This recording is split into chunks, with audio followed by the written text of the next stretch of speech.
रामार्पणमस्तु, श्री नारायणार्पणमस्तु, श्री रामार्पणमस्तु, श्री ब्रह्मार्पणमस्तु, भगवान को अर्पित कर देता है। तो जब भगवान की प्रसन्नता के लिए क्रियमाण कर्म करता है और करने के बाद फिर उसको भगवान को अर्पित कर देता है, वो संचित में कहां से जाएगा? तो क्रियमाण का बंधन भी शरणागत को नहीं रहता। अब बचा क्या? क्या बचा? अरे राम जी, इतना बड़ा संचित खत्म हो गया, क्रियमाण का चक्कर खत्म हो गया, अब केवल प्रारब्ध बचा है, अब क्यों घबराते हो? यदि हमारी 50 साल से ऊपर उम्र हो गई तो हमने 50 साल का प्रारब्ध तो भोग लिया, अब पता नहीं 50 दिन भी हमारे जीवन में बाकी हैं कि नहीं, कोई पता है? तो यदि हम 10 वर्ष के तो 10 वर्ष का, 20 वर्ष के तो 20 वर्ष का, 50 वर्ष के तो 50 वर्ष का, 70 वर्ष के तो 70 वर्ष का, 90 वर्ष के तो 90 वर्ष का, हमने इतना प्रारब्ध भगवान के अनुग्रह से भोग लिया, बचे खुचे को भी भोग लेंगे। हे नाथ, इसमें से बाकी नहीं छोड़ना, हम दुखमय संसार में फिरावें ये अच्छी बात नहीं है, सारा खाता इसी जन्म में खत्म कर देना। संकल्प कर लो कि अब हमारा पुनर्जन्म नहीं होगा, निश्चय कर लो, आपके निश्चय से आपका पुनर्जन्म नहीं होगा। क्यों? ये बात हम इसलिए कह रहे हैं कि आप निश्चय करेंगे तो वैसा जीवन आपका बन जाएगा, और खाली बातों से कहेंगे तो वैसा जीवन नहीं बनेगा। निश्चय कर लीजिए तो वैसा जीवन बन जाएगा। हमारे कोई हिसाब किताब बकाया थे, उनको चुकाने के लिए जन्म हुआ है, कोई हिसाब किताब अब बकाया नहीं, सब काम पूरा हो गया। अब तो एक ही काम है, आपुनि दारुण दीनता, सबहि कहूं सिरुनाए, देखे बिन रघुनाथ पद, जिय की जरनी न जाए। देखहीं हम स्वरूप भरि लोचन, करहु कृपा प्रणतारति मोचन। अब एक ही कर्तव्य शेष है कि इसी जन्म में इसी शरीर से, हे नाथ, मुझे आपके चरणों तक पहुंचना है, बस, और कोई कर्तव्य शेष नहीं। सब ठाकुर जी पूर्ण करेंगे।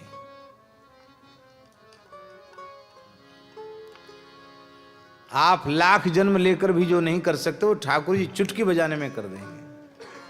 भगवान पर भरोसा तो करो।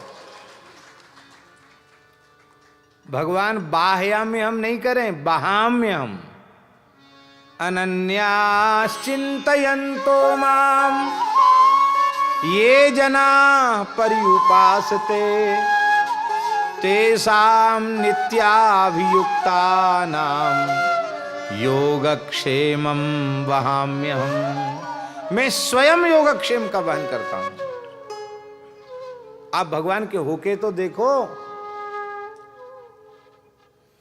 कमाने वाले भले ही भूखे सो जाएं, इनके सहारे रहने वाले बिना कमाने वाले भूखे नहीं मरते। खा खा के भले ही मर जाएं, भूखे नहीं मरते। संत दादू दयाल का एक दोहा है, दादू दयाल जी का। दादू दुनिया बावरी, सोच करे गईली, रोटी देसी राम जी तड़का उपैली। राजस्थान में फुलेरा के पास नारायणा गांव है, वहां के श्री संत दादू दयाल जी, उनका स्थान है वहां। हम वहां होके आए। वो कहते, दादू दुनिया बावरी, संसार बावरी, दुनिया बावरी है, इसी चिंता में परेशान है, क्या खाएंगे क्या खाएंगे। अरे राम राम, आप भगवान के सहारे हो जाओ। रोटी देसी राम जी रोटी देंगे। कब देंगे रोटी? दी ना दी? बोले नहीं, तड़काऊ पहली। सूर्योदय पीछे होगा, तुम्हारी रोटी का बंदोबस्त पहले हो जाएगा। बोलो वृंदावन बिहारी। विनय पत्रिका में गोस्वामी जी कहते, रोटी लूगा नीके राखे, आगे हु की वेद भाखे। गोस्वामी जी कह रहे हैं अन्न वस्त्र की कमी नहीं रहेगी, भगवान के हो जाओ। और आगे तो आगे हु की वेद भाखे, आगे के लिए वेद गारंटी ले रहा है कि तुम्हारा अकल्याण नहीं होगा, भगवान के नित्य धाम की प्राप्ति होगी। इसीलिए जीव को अपने परम कल्याण के लिए सर्वतोभावेन भगवान की शरण हो जाना चाहिए और एक शरणागत को जैसा जीवन व्यतीत करना चाहिए वैसा अपना जीवन व्यतीत करो। आवश्यक नहीं, हम ये नहीं कहते कि आप कलकत्ता छोड़ दो, घर छोड़ दो, नौकरी छोड़ दो, व्यवसाय छोड़ दो, नहीं, सब काम करो, भगवान के शरणागत हो जाओ। क्योंकि शरणागति की जो बात है ना, वो केवल बाहर से नहीं, भीतर से स्वीकार करने की है। संपूर्णानंद श्री पूज्य स्वामी संपूर्णानंद जी महाराज ने हमसे पूछा शरणागति माने क्या है, तो हमने कहा स्वामी जी आप ही बताइए। बोले शरणागति यानी स्वीकृति, मैं केवल भगवान का ही हूं, ये भीतर से स्वीकार कर लेना, इसी का नाम है शरणागति। हम भीतर से स्वीकार कर लें, बस बात बन गई। और प्रारब्ध की भी बात ऐसी है महाराज जी, जो आर्त भक्त होते हैं उन आर्त भक्तों के प्रारब्ध में भी भगवान कटौती कर देते हैं। ये जो वीडियो की कैसेट होती है, टीवी में रील चल जाती है ना, कोई नाटक वगैरह देखना हो तो वो रील लगा करके उसको देखते हैं। तो देखने वाले क्या करते हैं कि जिस अंश को उन्होंने देख लिया या उनको प्रिय नहीं है, वो एक मशीन हाथ में लेके रखते हैं और उसको ऐसे दबाते हैं तो जल्दी जल्दी जल्दी जल्दी वो दृश्य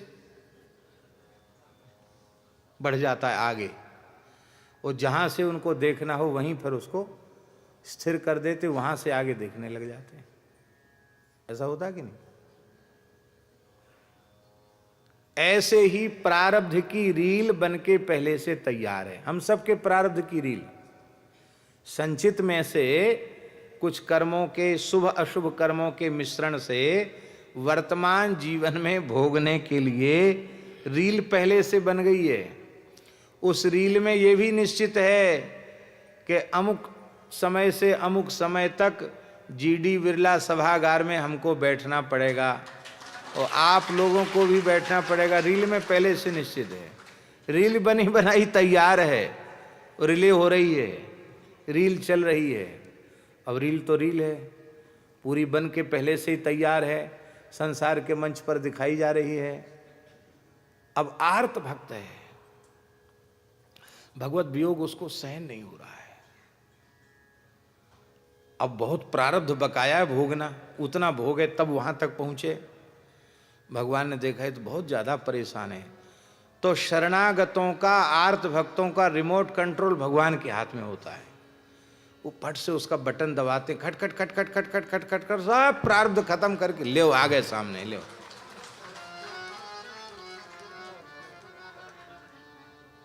भगवान के शरणागत भक्त हर समय फायदे में है।